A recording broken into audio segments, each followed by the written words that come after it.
Des chiffres de la Banque mondiale nous révèlent que plus de 800 milliards de dollars sont chaque jour utilisés, manipulés et dépensés à travers des supports électroniques de transfert d'argent. Et dans cette quote-part, plus de 200 milliards de dollars sont gérés par les téléphones portables. Sur ce vaste espace de la défense, nous sommes à Paris. Une jeune start-up vient de déployer son savoir-faire. Elle est camerounaise et son potentiel aujourd'hui permet de faire ces opérations à vil prix, je dirais à prix zéro, puisque vous ne déboursez rien en contrepartie pour pouvoir transférer de l'argent à travers les différentes diasporas d'Afrique et du monde. Allons comprendre à travers leur rencontre comment ça marche.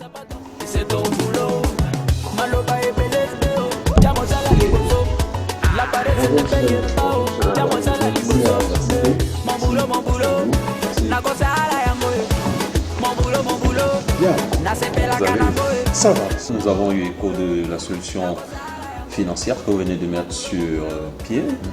Également parce qu'on nous a fait comprendre que vous étiez un Camerounais. Nous venons donc vers vous pour en comprendre davantage. Déjà, c'est quoi cette solution que vous venez de mettre sur le marché pour nos téléspectateurs qui nous regardent? Bien. SpinPay est une solution, une application de services financiers digitaux. C'est une application qui permet à partir de son téléphone de faire pas mal d'opérations financières. Donc la plus, je dirais, la plus emblématique est le transfert d'argent. Et comment ça marche? Comment ça marche? Très simplement. Aujourd'hui, vous avez, je vais faire ça très simple. Vous avez l'habitude, aujourd'hui, on a un système qui permet de s'appeler gratuitement. D'accord?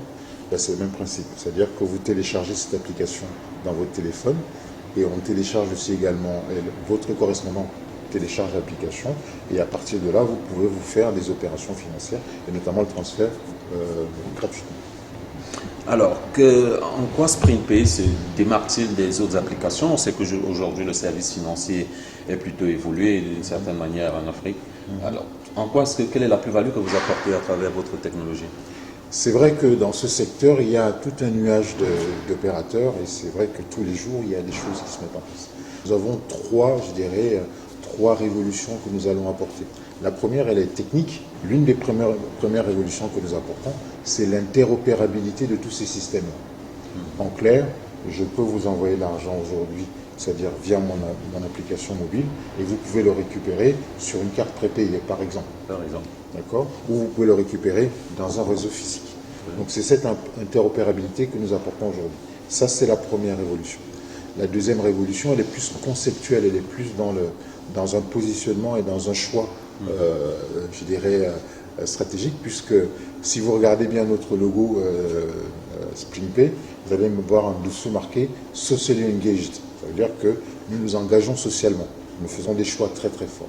Et l'un de nos choix, ça a été de vraiment cibler la diaspora et les communautés et de faire en sorte que ces communautés aient un outil efficace. Et le choix fort que nous avons fait pour pouvoir le faire, c'est de démocratiser l'un des éléments qui est un outil principal de la diaspora, qui est le transfert d'argent. Et quoi de mieux que de le rendre gratuit? Si on veut le démocratiser, c'était la meilleure façon. Et très rapidement sur le troisième point, la troisième révolution, qui à mon sens est tout aussi important que la deuxième, c'est qu'on nous donne la liberté. La liberté.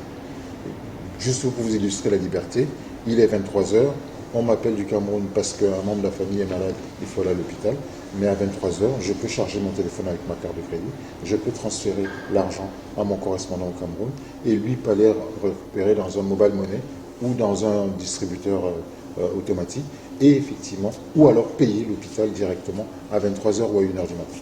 C'est ça, cette liberté. Quel est son niveau d'opérationnalisation effective? Aujourd'hui, nous sommes opérationnels. C'est-à-dire qu'à l'heure où nous parlons, ce n'est plus un concept, c'est vraiment une réalité. Aujourd'hui, nous sommes opérationnels déjà depuis un certain temps, et notamment de l'Europe vers l'Afrique centrale, et plus précisément vers le Cameroun, qui est, je dirais, peut-être par nationalisme ou je dirais par sentiment. Ce qui est tout légitime et normal. C'est plus, je dirais qu'il y a de ça, mais il y a aussi de la rationalité derrière, parce que le Cameroun est quand même l'un des pays en avance sur la partie digitale.